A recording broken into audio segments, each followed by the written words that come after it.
The cold wind brushed against the quiet streets of Oak Ridge, Minnesota, on the night the past finally came knocking. 10 years had passed since high school. 10 years since the halls echoed with cruel whispers and mocking laughter aimed at one girl who never seemed to fit in. And on this particular evening, the former students stood outside the reunion hall, chattering and smirking as they prepared to relive memories they believed were harmless. Yet one memory stood out more than the rest. The girl they once labeled the class loser, Harper Collins. They invited her tonight not out of kindness, but out of twisted curiosity, just to see if she had stayed the same. None of them expected what was about to descend from the sky. If you believe in kindness, second chances, and people rising above their past, please like, comment, share, and subscribe. Your support helps us spread more meaningful stories. The sky trembled with a low, distant hum, growing louder as a spotlight cut through the darkness. Heads tilted upward, laughter fading into stunned silence. A sleek black helicopter circled once before lowering onto the open field beside the reunion hall, its rotor blades slicing the air with thunderous authority. The classmates shielded their eyes as dust swirled wildly around them, and when the door opened, out stepped Harper, tall, confident, dressed in a fitted navy suit that looked like it belonged in a Forbes magazine cover shoot. Her hair flowed gently in the wind, her gaze calm but fierce, as if she had walked through storms far darker than teenage cruelty, and survived them all. But to truly understand the weight of this moment, we must go back in time, back to the girl they once dismissed, ignored, and mocked without ever caring how deeply it cut her. In high school, Harper had been the quiet one, the girl who sat alone at lunch with second-hand books and worn-out shoes, living with a single father who worked double shifts just to keep the lights on. She wasn't fashionable, she wasn't rich, and she wasn't loud enough to demand a place among the popular crowd. Kids like Madison, Trevor, and Chloe nicknamed her Trailer Park Harper, whispering cruel jokes as she walked by, sometimes loud enough that she pretended she didn't hear them, but she always did. Every single word carved deeper into her heart. Despite the ridicule, Harper had one refuge, the small public library behind the school.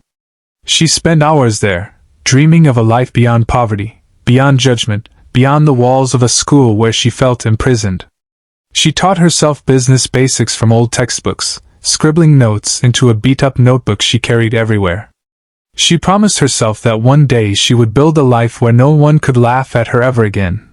But at 17, dreams felt like distant stars, bright but unreachable. Life didn't get easier after graduation. While her classmates partied in college dorms, Harper worked 3 jobs: waitressing, cleaning offices overnight, and doing data entry from a borrowed laptop. Some nights, she cried herself to sleep from exhaustion, wondering if she would ever escape the weight of her beginnings. But she refused to quit. Each hardship carved steel into her spine. Each cruel memory became fuel. Her breakthrough came unexpectedly. A small business owner she cleaned for noticed her talent with spreadsheets and planning. Impressed, he gave her a chance to manage a struggling branch of his logistics company. Harper poured everything into that opportunity: her mind, her time, her heart. Within 9 months, she tripled the company's revenue. Investors noticed. Mentors appeared. She learned fast, moved faster, and built something that no one had ever expected from her: her own logistics consulting firm, Collins Freight Solutions. By 28, she was a millionaire. By 29, she was a well-known name in the industry. By 30, she owned 3 offices nationwide, and a personal helicopter wasn't a luxury. It was just a practical way to travel between them.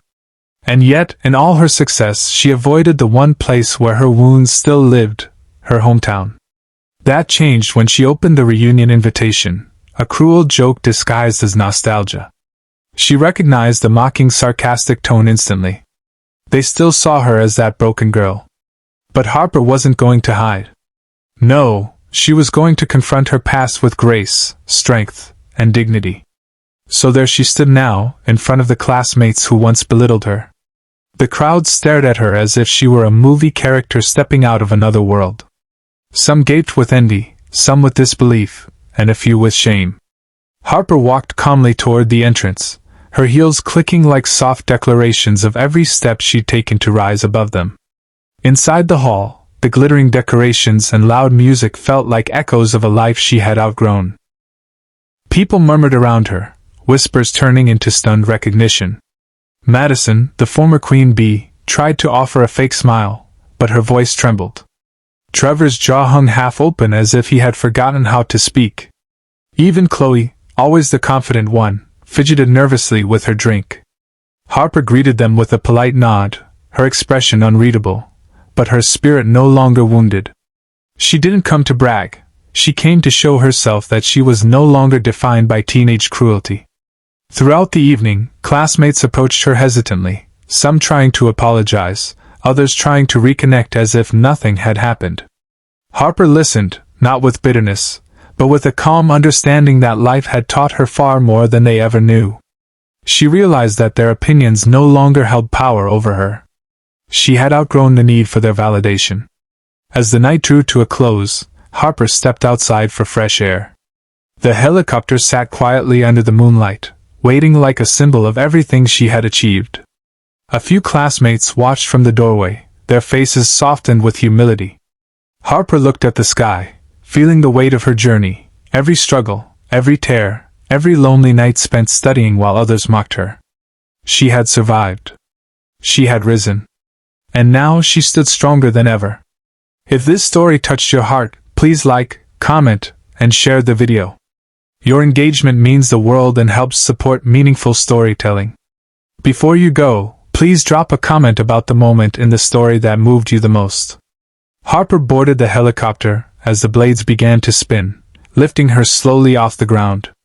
As the reunion hall grew smaller beneath her, she realized she wasn't flying away from her past, she was flying above it.